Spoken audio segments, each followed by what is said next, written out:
All right, guys, so don't get me wrong. There is a lot to like about Dave Ramsey. He's really, really good at getting people out of debt, which I think that's the show's number one goal. But he has two main points, which I absolutely do not agree with.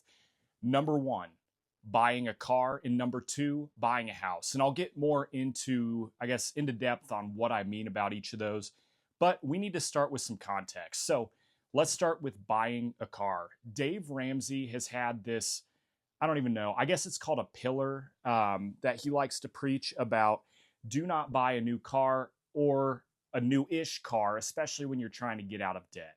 And I think that is absolutely dumb. So I guess I'm going to preach with a little example from my own life. I have owned four cars between the ages of 16 and 25 years old. So almost 10 years there. I owned four cars: Chevys, Toyotas, and one Jeep, which I owned for like 2 weeks. Bad decision.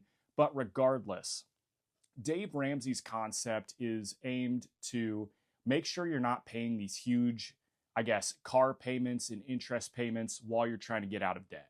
All right, that makes sense on surface level. But the other day, I added together all of my maintenance bills from these four cars I've owned in the last 10 years. And what I learned was astonishing. So, over that 10-year span of time, I had paid just over $673 per month on average in car repairs. So, this was stuff due to, faulty engines, faulty transmissions, general things wrong with the cars, check engine lights. I mean, you name it, I have had that problem.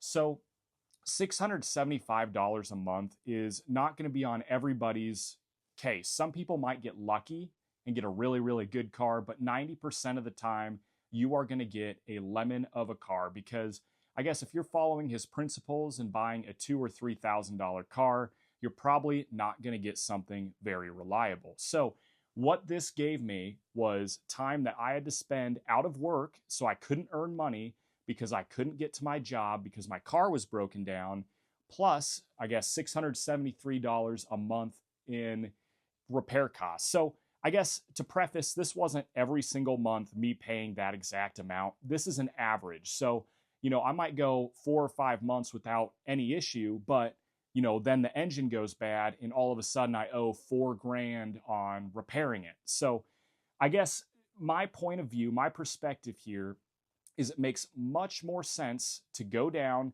to the local Toyota dealership and go get a loan and pay $200 or $300 a month on a brand new Toyota Corolla. I'm just throwing out a car here and I'm throwing out numbers. It may vary, but that is the ballpark that you'd be in. $200 or $300 a month. You'd be driving a car with a warranty, a car that theoretically won't break down for 5 or 6 years, and a car with 0 miles that holds its resale value. Now, if you like to go the Dave Ramsey route like I did, you're going to end up paying 2 or 3 times that in just repair costs alone, which, again, this was my scenario, and I like to think it's pretty fairly flushed out because I owned four cars over that time period.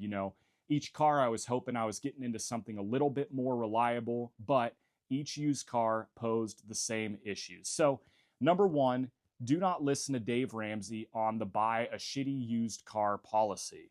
It is a bad policy, and this theoretically will put you further into debt because I guess if you're following his principles, you don't have money in the first place, and so you're going to have to go put it on a credit card, $675 a month, and pay interest on all these fucking car repairs. Not ideal. All right, had a little bit of bad blood on that one, but let's go ahead and flush out the second one, buying a house. So Dave Ramsey preaches, get out of all consumer debt and buy a house as quickly as possible. And now, I got to give him credit on this. He's not saying go buy the nicest house that ever existed. He's just saying go put some money down and get, a cheap $200,000 or $300,000 house. It's going to depend on your area, but about as cheap as you can get. But the main issue with this is it's not a good wealth builder. So a lot of people like to say that houses appreciate. Sure, that made sense over the last 5 years. Houses have appreciated at an astronomical amount. But I guess just looking at 2025, house prices in my area have actually gone down 1.8%. So I guess this isn't huge. This isn't something to really scoff over. Houses didn't appreciate this year. But if we take, for example, the average house over average span of time, let's say 30 years, the houses are said to appreciate 3% per year. But what people don't tell you is you are actually wrapping up an insurmountable amount of money into this house. Take into account owning a house versus renting an apartment.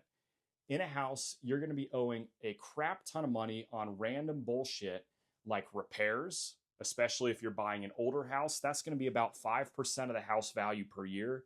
You're paying PMI, the mortgage, which is a gimme, interest on the mortgage. You're paying for bullshit fees like HOA fees, yard waste fees, trash can fees.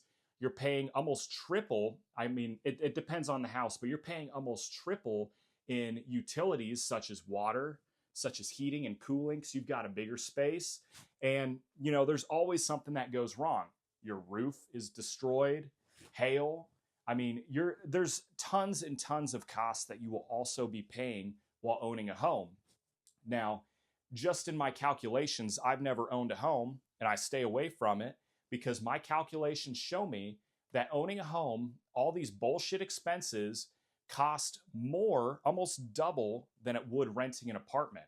So the best strategy you can do is rent an apartment and put every single spare penny you have into the stock market, S&P 500, NASDAQ, and get a 10 to 12% return per year, which, I mean, a lot of people like to say, oh, well, you have a $300,000 house and it's growing in value by 3% per year. So great, your house grew $9,000 in value this year. Fine. Okay, it may be an investment there. It kept up with inflation. Okay. But on the other hand, my stocks grew 12% this past year. And so if I had, you know, $100,000 in stocks, then my stocks grew by $12,000. So my $100,000 investment grew more than your $300,000 investment. So have fun paying all this money in bullshit charges and not being able to get any money into the stock market because you're house poor, when I, on the other hand, am living a less than luxury life and making way more returns on the market. And I guess in the next couple years, I'll just buy a house flat out in cash. So again, take this with a grain of salt, do your own research, but these were my two biggest gripes with Dave Ramsey. I've got a lot more gripes and I'll continue to post them on this channel. But if you made it this far, let me know what you think about this in the comments and hit that subscribe button. As of right now, I have 1 subscriber and it's my grandma, and that don't feel good. So go ahead, hit that subscribe button, and we'll see you in the next video. Peace.